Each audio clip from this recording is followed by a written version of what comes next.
重磅消息，乌火烈鸟导弹突袭克里米亚，俄安全局大楼被摧毁。乌克兰收复多城，特战队击退敌军，俄防线全面告急。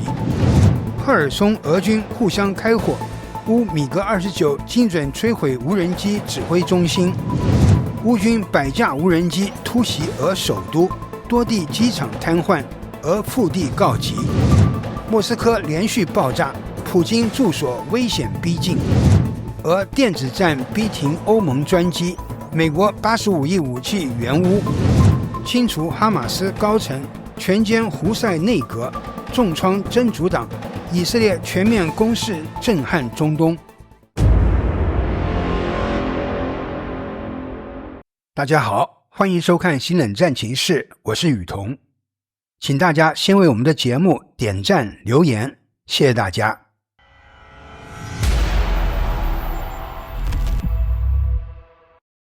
乌克兰近期对克里米亚的攻势持续升级，而最新一轮打击则首次确认动用了新型战略导弹火烈鸟。据乌克兰军事媒体 Military 报道，当地时间8月30日，乌军发射火烈鸟导弹直击克里米亚北部阿米扬斯克地区的俄联邦安全局 FSB 哨所，袭击引发至少5次巨大爆炸，并伴随滚滚浓烟。最新卫星图像显示，安全局主楼被彻底摧毁，哨所遭到夷平，同时有6艘俄军气垫船在打击中报废。据称，此次袭击造成俄军1死6伤，这是基辅方面首次正式公布火烈鸟导弹的战果。此前外界普遍认为乌方使用的是海王星巡航导弹，但最新信息确认，真正投入使用的是射程超过3000公里、可携带1吨战斗部的火烈鸟。该导弹自问世以来就被视为乌克兰的战略远程打击武器，如今首次在战场上亮相，被解读为对莫斯科及俄罗斯纵深地区的直接威慑。与此同时，克里米亚在短短几日内已多次遭受乌军攻击。就在8月30日下午，乌方无人机群突袭了辛菲罗波尔军用机场，造成至少1架米8直升机和1架米24直升机被击毁，机场部分基础设施受损。现场视频显示，辛菲罗波尔上空不断传出剧烈爆炸声与火光，俄方则承认遭到无人机袭击，并称击落18架无人机，但未透露更多细节。此外，乌克兰情报总局下属的普里马里分队在夜间再次打击了克里米亚的防空雷达系统，目标包括 S-400、Ujosti 和 MIS-M1 等设备。这已是1周内乌军第3次针对俄军防空体系的定点破坏。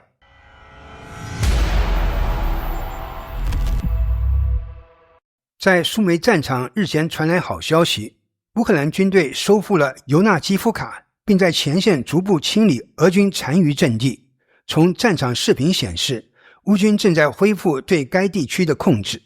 在俄境内，乌军情报局证实，8月20日至21日夜间对沃罗涅日布图尔雷诺夫卡机场发动袭击，目标是该基地的维修与运营设施，以对俄军空中力量造成干扰。另外，哈尔科夫方向也有进展，乌克兰部队在库皮扬斯克西部夺回莫斯科夫卡和索伯利夫卡2个定居点。在第聂伯河彼得罗夫斯克地区，乌军也重新控制了塞伦吉海，逼近诺沃帕夫利夫卡西南方向。在顿涅茨克方向，来自前线的消息显示，俄罗斯正在多布罗皮利亚轴线重组兵力，可能酝酿新一阶段的攻势。有迹象表明，第155海军步兵旅以及可能已与第177团整合的第40海军步兵旅都被重新部署至该地区，潜在进攻方向指向多布罗皮利亚至德鲁日基夫卡一线。此外，第11旅与第76师的空降部队也已现身，但其具体作战目标尚未明确。据德媒图片报援引军事分析人士消息，当地时间9月1日，乌克兰军队在顿涅茨克州多布罗皮利亚前线突破俄军防线，成功合围红金村的俄军部队。基辅方面稍早宣布已完全控制该城，但周边仍有激烈交火。乌军特战队在数小时前击退了俄军增援，进一步巩固了包围圈。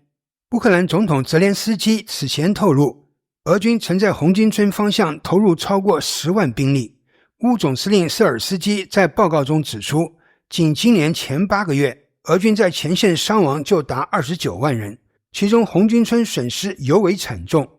尽管俄军在一些地区尝试推进，但至今未能在乌东取得决定性突破。分析认为，俄方提出的停火条件要求乌军撤出顿巴斯，但基辅不可能接受。还有消息指出，驻扎在赫尔松的第70摩托化步兵师被调往巴赫穆特战区。分析人士认为，这支部队可能被用于加强俄军在科斯蒂安特尼夫卡或西维尔斯克附近的压力。值得关注的是，据 Politico 披露，德国已在乌克兰秘密建立无人机工厂，每月可生产约80架搭载人工智慧系统的无人机，为乌军提供强力技术支持。乌军发言人维克托·特雷胡伯夫表示，这些装备将进一步提升前线作战效率。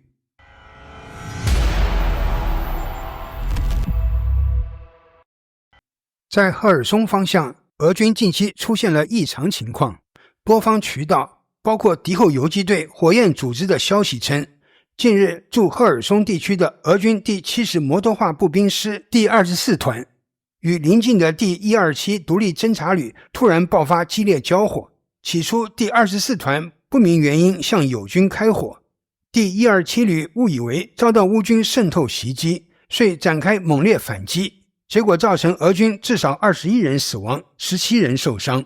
事后俄方并未对外发布任何通告，但据网络消息，军方已展开调查，并对涉事人员实施管控。前线内部的紧张氛围进一步加剧，兄弟部队之间的不信任情绪上升。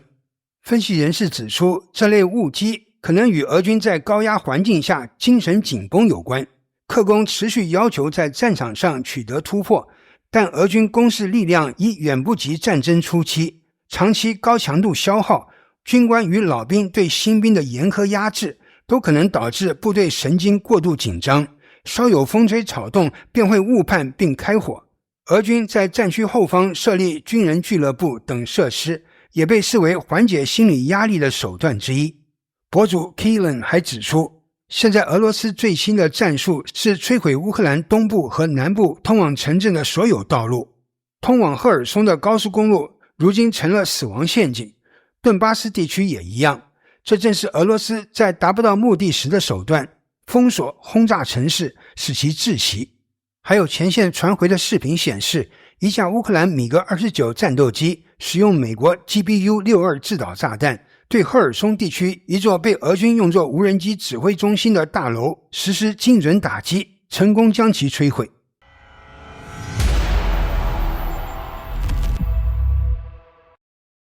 俄乌冲突昨夜至今晨急剧升级，乌克兰出动100架无人机，对俄罗斯展开大规模突袭。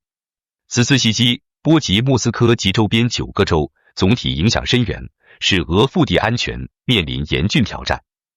无人机群如蝗虫过境，凌晨从乌克兰切尔尼戈夫州、苏梅州和第聂伯罗彼得罗夫斯克州出发，以6至12架为一组，采取集群飞行战术，直扑俄罗斯腹地。莫斯科、库尔斯克、布良斯克、别尔哥罗德等州纷纷拉响警报，俄军防空系统全力拦截。据官方数据显示，莫斯科州击落91架无人机，库尔斯克州126架，其他州也各有数十架被击毁，但仍有部分突破防线，造成不同程度破坏。莫斯科受到严重冲击，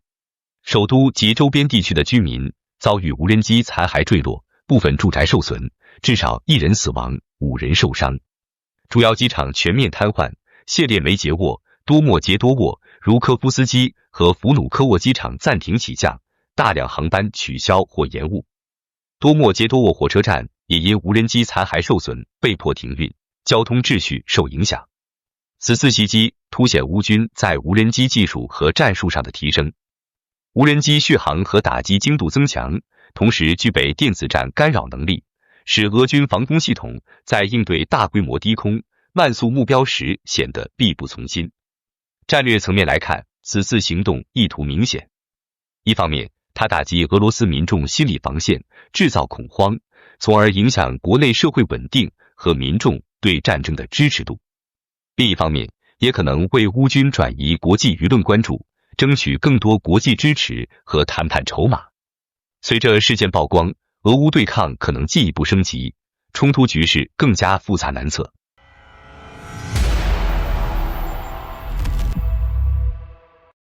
据俄媒麦氏报道，当地时间8月31日，莫斯科核心区域东部约25公里的巴拉西哈市一处化工厂仓库突然起火，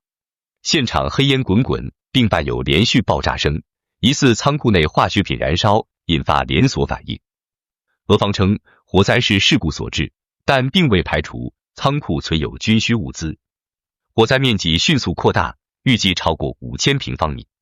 这是近期莫斯科发生的规模较大火情之一，而在俄乌冲突背景下，此类事件在首都频频出现。就在8月底，莫斯科西部一家商店发生爆炸，导致俄联邦安全局官员阿列克谢季托夫重伤。几乎同一时间，俄罗斯南部克拉斯诺达尔边疆区的格连吉克也燃起大火，起火点距离普京在该地的住所不到10公里。当地官员表示，大火由一架无人机碎片坠落引发，显示乌军攻击已逼近俄总统的私人住宅。虽然克里姆林宫此前否认普京在此拥有房产，但现场动用了至少550名消防员、89台消防设备及直升机参与救援，显示出俄方的高度重视。现场画面显示，森林大面积燃烧，周边建筑也遭殃。事实上，过去一周，乌克兰已多次空袭黑海和克拉斯诺达尔地区，目标多为俄军炼油厂与能源设施。而在火灾发生前夜，克拉斯诺达尔的克鲁抛特金变电站也遭无人机打击，引发大规模火情。该变电站为当地铁路通信系统供电，而该铁路线正是俄军运输物资的重要通道。分析认为，乌克兰近期的远程打击行动呈现出明显的能源加交通双重打击模式，意在削弱俄罗斯的后勤补给能力。随着火情逼近普京住所，俄乌冲突正进一步将战火的阴影推向俄罗斯本土纵深。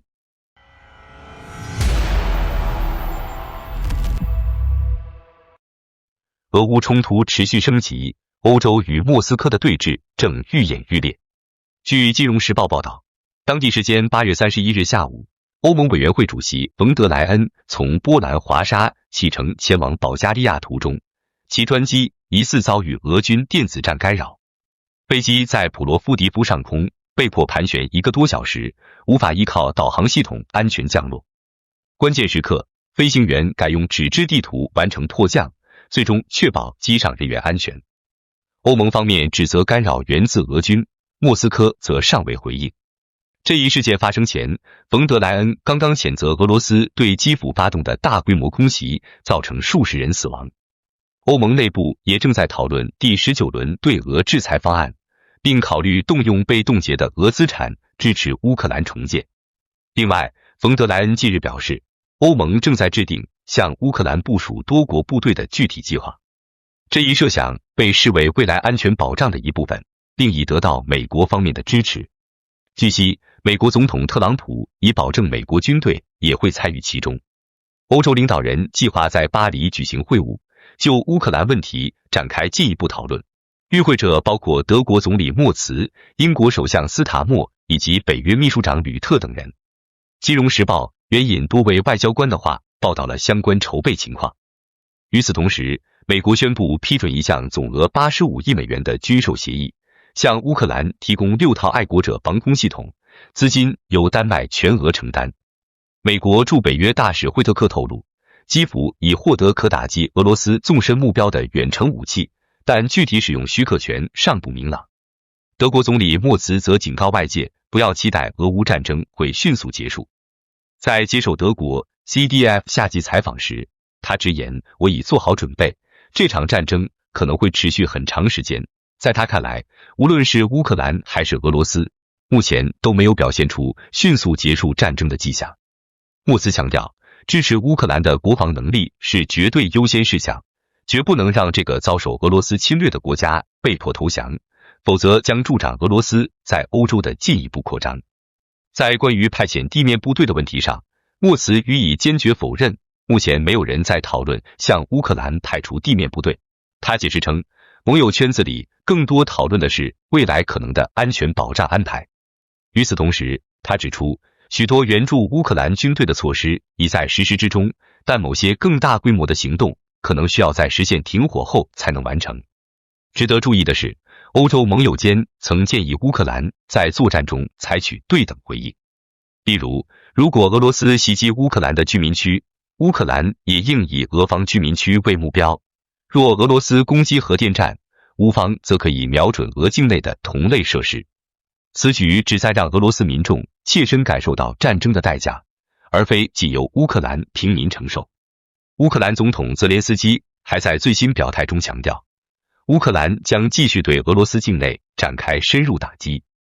他在与乌军总司令谢尔斯基会面后表示，我们将在保卫国家的必要时继续积极行动，并计划新的、更深入的攻击。近期，乌军已加大对俄罗斯能源设施的打击力度。泽连斯基强调，真正能够终结战争的关键是俄罗斯人民的觉醒，意味将战争带给人民，最终也会反噬统治者。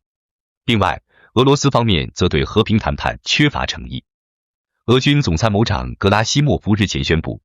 俄罗斯将在整个前线继续推进攻势，并明确提出秋季作战的新目标。他声称，俄军正为部队设定新的任务。同时，俄罗斯将乌克兰割让顿涅茨克地区作为停火前提条件，要求乌军从斯洛维扬斯克和克拉马托尔斯克撤出。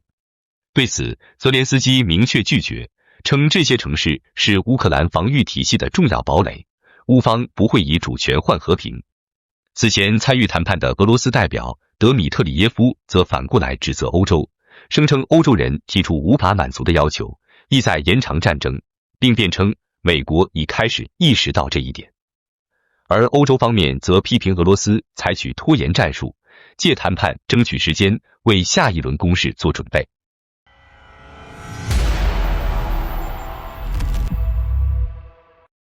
过去2日，以色列在中东战场连续发动攻势，相继重创哈马斯与胡塞武装，同时加大了对真主党在黎巴嫩的打击力度，整个地区局势再度升温。哈马斯方面，以色列国防军与安全总局新贝特联合行动，确认并清除掉哈马斯著名发言人卡桑旅高层阿布·乌拜达。据耶路撒冷邮报报道，当地时间8月31日，以色列军方证实乌拜达已在前一天的定点打击中身亡，他的妻子和3个孩子也在袭击中一同丧生。以方强调，乌拜达并非单纯的宣传口径人物，而是哈马斯的关键决策者之一，曾深度参与2023年10月7日加沙袭击的策划。过去10年，他主导着哈马斯的宣传系统，以激烈言辞鼓动消灭以色列，如今自己却被彻底清除。以色列官员认为，这一打击不仅在战略层面削弱了哈马斯的组织力，也在心理层面重创其支持者。加沙地带则继续陷入战火。以色列军方在夜间对加沙市郊实施大规模空袭和地面打击，目标是哈马斯藏身的房屋。许多建筑被夷为平地，部分平民得以逃离。据加沙的哈马斯控制下的卫生部门称，袭击至少造成18人死亡，其中13人死于一处原住站附近，正在排队领取食物。以色列军方表示正在核实相关报告。自周六以来，当地居民称，加沙持续遭受猛烈轰炸与坦克炮击。总参谋长扎米尔在军方会议上直言，我们的行动远未结束。大多数哈马斯领导人藏身海外，我们也会逐一清除。自近2年前加沙战争爆发以来，以色列已接连击毙包括辛瓦尔、迪夫以及哈马斯政治领导人哈尼亚在内的多名高层。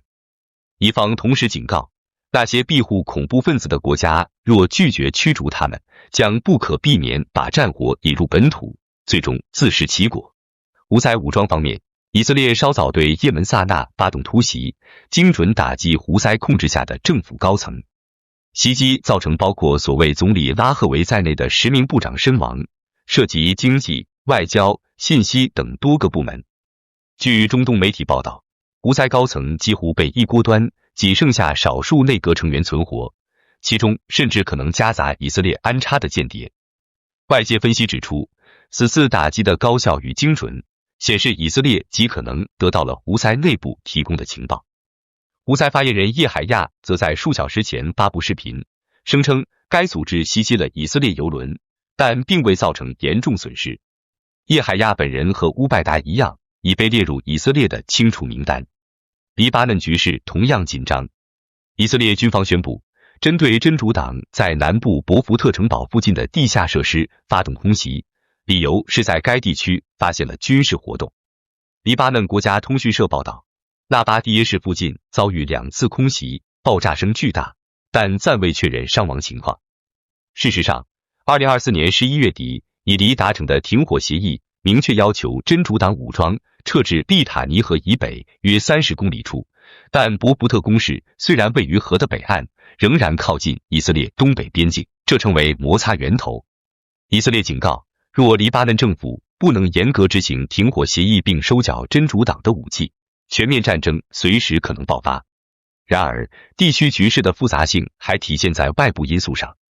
以色列指责中东部分联合国机构长期在立场上偏袒哈马斯、胡塞、伊朗与真主党，不仅在舆论上频繁谴责以美军事行动，还成为恐怖组织的道德盾牌。就在最近，胡塞武装还突袭联合国驻萨那机构，逮捕多名工作人员，并指控他们与以色列合作。对此，联合国也门问题特使格伦德伯格发表强烈谴责。以色列方面则认为，所谓国际社会的谴责和双重标准，只是为恐怖分子遮掩真相，而最终这些人质仍需依靠以色列军事行动才能获释。在以色列看来，中东问题的根源十分清晰，恐怖组织拒绝裁撤武装，背后势力持续推波助澜，而国际社会在表面上呼吁和平，却实际纵容恐怖主义滋生。以色列的立场则明确且一贯，不给恐怖分子留任何生存空间。好的，感谢您一口气看到最后了，这是对我们最大的鼓励和支持。要看最全面、最及时准确的战场热点报道更新，就请每日锁定新冷战情势。如果您喜欢我们的节目，也请您点赞、留言、订阅，把视频分享出去，让更多的人看到这个节目。想要赞助我们的朋友，可以打开超级感谢打赏赞助，帮助我们能持续做出更多好节目。谢谢大家。